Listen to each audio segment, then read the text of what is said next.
السلام علیکم ورحمۃ اللہ وبرکاتہ۔ محترم خواتین و حضرات، مطب ابن طبیب آپ کی صحت کے حبیب کی جانب سے میں حکیم محمد ضیاء آپ کی خدمت میں ایک بار پھر حاضر ہوں۔ ایک دوست کے کمنٹس میں لکھے ہوئے سوال کے جواب میں آج آپ کی خدمت میں کچھ گزارشات پیش کروں گا۔ یہ دوست بھائی محمد منیر احمد صاحب واکینٹ سے ہیں۔ انہوں نے بواسیر کے عنوان پر کچھ عرض کرنے کو کہا، تو ان کی خدمت میں یہ رکھ رہا ہوں کہ بواسیر بیسکلی طور پر کوئی مرض نہیں ہوتی۔ لوگوں نے اس کو مختلف نام دے دیے، ایلوپیتھک والوں نے پائلز کہہ دیا اور یونانی والوں نے بواسیر کہہ دیا۔ آج ہم یہ جاننا چاہیں گے کہ آخر بواسیر ہے کیا اور اس کی اقسام کتنی ہیں اور اس کے ہونے کی وجوہات کیا ہو سکتی ہیں۔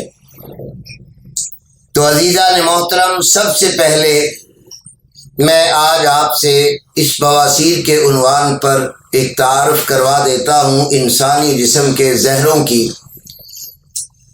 ہر انسان کے جسم میں کوئی نہ کوئی زہر جب بنتا ہے تو اس کی 3 قسمیں ہوتی ہیں۔ نمبر 1 ہے سوزاکی زہر، نمبر 2 آتشکی زہر، نمبر 3 بواسیری زہر۔ یہ ہر انسان کے اندر کسی نہ کسی بگاڑ میں، کسی نہ کسی علامت میں یہ تینوں زہروں میں سے کوئی ایک زہر پایا جاتا ہے۔ جو اعصابی علامات ہوتی ہیں ان میں آتش کی زہر کی ساری کارکردگیاں ہوتی ہیں۔ جن میں غدی اور گرمی کی علامات پائی جاتی ہیں، ان انسانوں میں سوزاکی زہر پایا جاتا ہے۔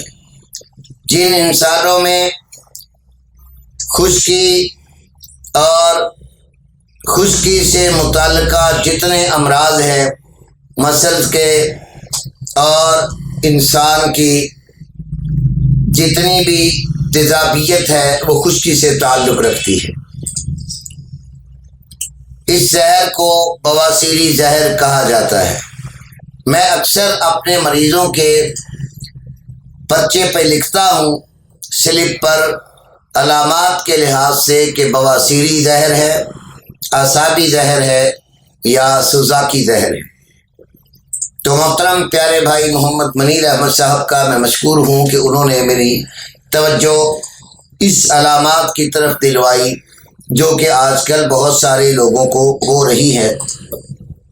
تو آئیے محترم خواتین و حضرات جانتے ہیں کہ بواسیر کی بنیاد کیا ہے، اس کی بیس کیا ہے، اس کی ماہیت کیا ہے۔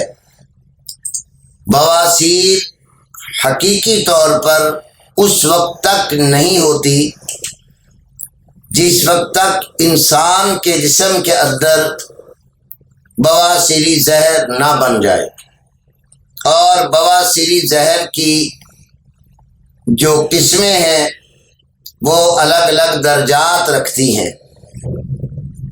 ایک بواسیر ہے جس کے اندر خشکی کے ساتھ سردی کا مادہ پایا جائے تو اسے بواسیر بادی موقعوں والی بواسیر ہو جایا کرتی ہے۔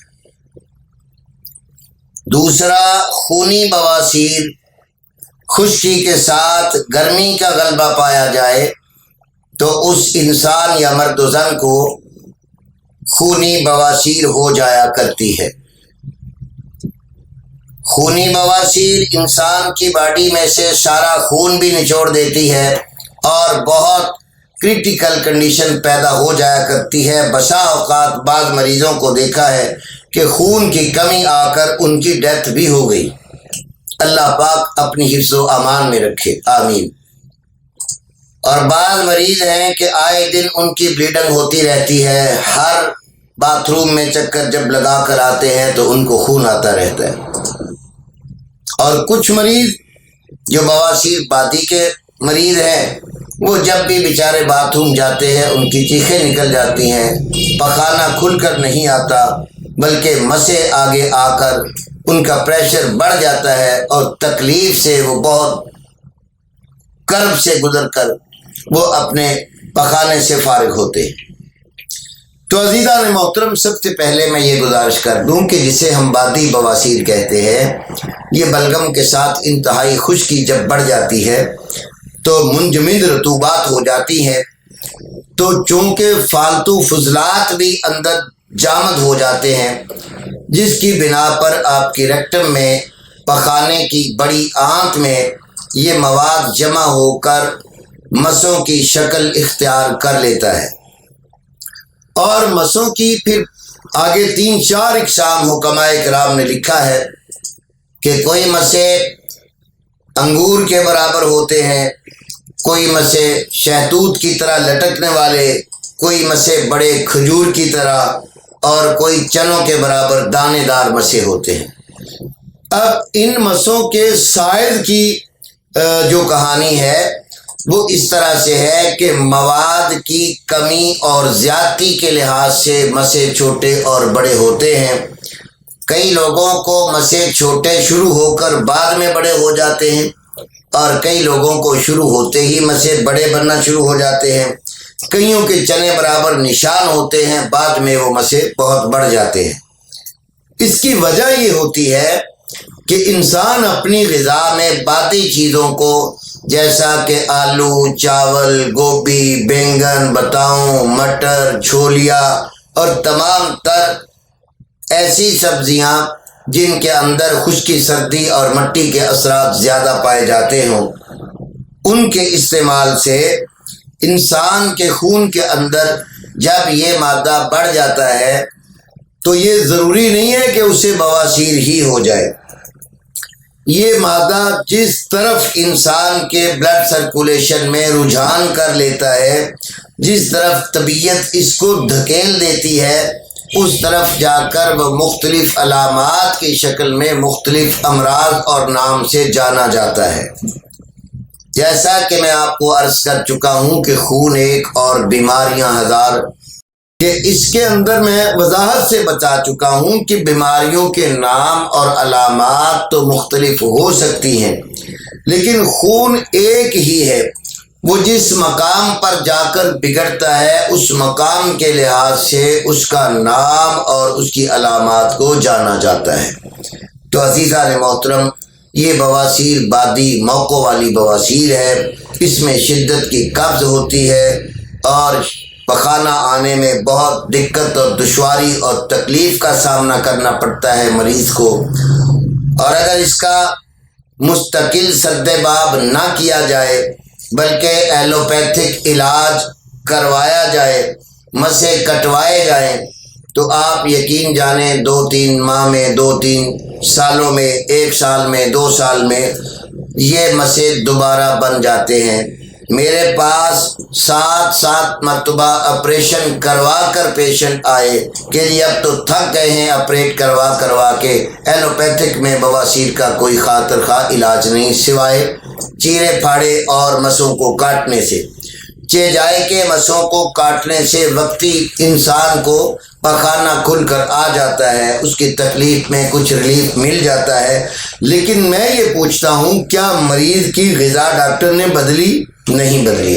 क्या डॉक्टर को पता है कि ये मसा क्यों बना, इसमें फासद मादे फूल कर ये मकत को तंग क्यों कर रहे हैं, इनके पीछे बैक क्या है, इनकी रीज़न क्या है, इनकी वजूहात क्या होती हैं, ये डॉक्टर नहीं जानता। मैं वजाहत से कहता हूँ, डॉक्टर नहीं जानता तो नहीं जानता। वो बेचारा इतना जानता है कि कोई चीज़ बढ़ गई है, मैं ऑपरेट करके इसे काट दूंगा, अल्लाह अल्लाह और खैर सल्ला। मरीज़ की तबीयत में जब वही ग़िज़ाएँ दोबारा इस्तेमाल की जाती हैं तो चंद माह के बाद फिर वही मसे फिर आ जाते हैं। तो ये कहानी मरीज़ों की आप भी शब रोज़ सुन रहे होंगे, आपके आस पड़ोस में पता चला होगा फ़लाँ को बवासीर है, ऑपरेशन कराया, फिर होगी, फिर ऑपरेशन कराया। तो ये एलोपैथिक में इसका इलाज नहीं है।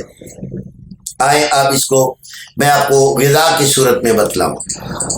अज़ीज़ान मोहतरम, एक तरफ तो सर्दी और एक तरफ बलगम का इंजमाद, ये ताफ़ुन पैदा हो जाता है और मसे बन जाते हैं। इनका इलाज होता है गर्मी और तरी। इसमें देसी घी, रोगन जैतून, हल्दी, अदरक, ज़ीरा, सौंफ, धनिया, काली मिर्च, इसमें सुर्ख मिर्च और गोश्त किसी भी किस्म का बहुत ज़्यादा नुकसान देता है। दालें नुकसान देती हैं। और अज़ीज़ान मोहतरम, इसमें जितने ये बर्गर, शवारमे, ये चिप्स, ये पापड़, फ्रूट चाट, दही भल्ले, फॉर एग्ज़ाम्पल जितनी भी ऐसी चीज़ें हैं जिनमें बहुत सारे तेज़ मसाले हों, वो खूनी और बादी दोनों बवासीरों में नुकसान देते हैं। एक तो आप इससे बचिए। अब आपने कहना है कि इसका इलाज इसका ज़हन में रखें, बहुत आसान है। नीम की नमोलियाँ और बकाइन की नमोलियाँ, रसौंत इंडिया की, तुखम मूली और रीठा और गंधक आमला सार, ये 7 चीज़ें बराबर वजन डबल ज़ीरो का आप कैप्सूल भर लें तो इंशाल्लाह आपकी जलन, चुभन और साड़ बंद हो जाएगा। बादी बवासीर जो है, इसमें सख्ती से चावल भी मना है। ये बादी चीज़ें जितनी भी हैं, ख़ास तौर पे जो लोग हर्बल इस्तेमाल करते हैं या सियाने लोग हैं वो जानते हैं, ये नुकसान देती हैं। अब दूसरी किस्म का मैं जिक्र कर रहा था कि खूनी बवासीर, उसमें मौके नहीं होते, उसमें हर मोशन में या दिन में 2-3 दफ़ा खून आ जाता है और कई लोगों को बिल्कुल साफ शफाफ खून आता है।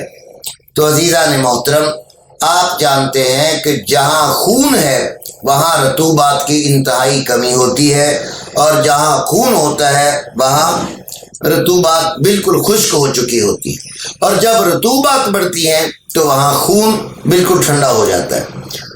अब बवासीर खूनी के लिए इलाज वही 5 नंबर में करना पड़ेगा, यानी गरम तर या तर गरम ही चीज़ें इस्तेमाल करनी पड़ेंगी, लेकिन इसमें देसी घी, वही रोगन जैतून, मक्खन और बलाई और दूध शहद में हल्दी मिक्स करके और बिलखुसूस सौंफ और ज़ीरा, छोटी इलायची, इनका सफ़ूफ बनाकर सौंफ, ज़ीरा और छोटी इलायची, इनका बराबर वज़न सफ़ूफ बनाकर ½ टीस्पून सुबह, दोपहर, शाम आप अगर इस्तेमाल करेंगे तो अज़ीज़ान मोहतरम आपका खून भी बंद हो जाएगा। ये वो नुस्खा जात हैं जो आम आवाम बना सकती है, तो मैं उन्हें इजाज़त दे रहा हूँ और बता भी रहा हूँ। इससे हटकर कुछ ऐसे अक्सर नुस्खे होते हैं जिनमें बहुत सारी मेहनत होती है। लीमू का पानी डलता है, उसमें मूली का पानी डलता है, उसमें रीठे का जौहर डलता है, उसमें गंधक को सलाया किया जाता है, मुदब्बर किया जाता है, अपना मुशब्बर बनाया जाता है, रसौंत में अपनी बनाता हूँ। अब वो चीज़ें अगर दोस्त लिखेंगे जी हमें बता दें, दोबारा बता दें, तो फिर तबीयत में थोड़ा गुस्सा आता है कि आम इंसान जो दवा नहीं बना सकता, मेरे भाइयों को मैं नहीं बताया करता, जो आम इंसान के लिए मुफीद है या नुकसान ना दे तो वो मैं बताता हूँ। तो अज़ीज़ान मोहतरम, भाई मुनीर अहमद साहब की खिदमत में मैं ये गुजारिश कर रहा हूँ कि उनकी निस्बत से आप सब तक ये बातें पहुँच गई, बहुत बड़ा अजर मिला। अगर आप दोस्तों ने भी किसी भी मर्ज़ पर आपने कोई सवाल करना हो, कोई वीडियो बनवानी हो या उसके बारे को ग़िज़ाई इलाज पूछना हो, अब जैसे जो मैं ये बातें कर रहा हूँ ये ग़िज़ाई इलाज है, ये इलाज बिल ग़िज़ा है। जब इनसे भी आपको अफाका ना मिले तो फिर आप अपने करीबी किसी अच्छे तबीब से या मतब इब्ने तबीब पर आप व्हाट्सएप पे रब्ता करके अपना पूरा चेकअप करवाएं, अपनी मर्ज़ की नौइयत और कैफियत बतलाएं। इंशाअल्लाह अल्लाह के फजल करम से खूनी बवासीर तो 2 माह में मुस्तकिल बंद हो जाती है और बादी बवासीर का तकरीबन 3 से 6 माह तक इलाज होता है, क्योंकि मकद के अंदर छाले बहुत बढ़ चुके होते हैं और वो खूनी बवासीर से बादी बवासीर का इलाज मुश्किल होता है। तो अज़ीज़ान मोहतरम, جس کسی دوست کو بھی ضرورت ہو اپنے چیک اپ کی تو وہ دیے گئے واٹس ایپ نمبر پہ رابطہ کر کے اپنا چیک اپ کروائے یا بتائی ہوئی چیزوں اور پرہیز کو استعمال کر کے اپنی صحت کو ٹھیک کر سکتا ہے۔ انہی الفاظوں کے ساتھ میں بھائی منیر احمد صاحب سے اجازت چاہوں گا اور اپنے تمام میودر کا شکر گزار ہوں اور مشکور ہوں کہ وہ مجھے گاہے بگاہے کسی نہ کسی مرض پہ اگر پوچھتے رہتے ہیں تو انشاءاللہ میں وقت آنے پر ضرور بتایا کروں گا۔ اللہ رب العالمین سے دعا ہے اللہ پاک ہر بیمار انسان کو اپنی رحمت کاملہ سے شفاء کلی نصیب فرمائے، آمین۔ السلام علیکم ورحمۃ اللہ وبرکاتہ۔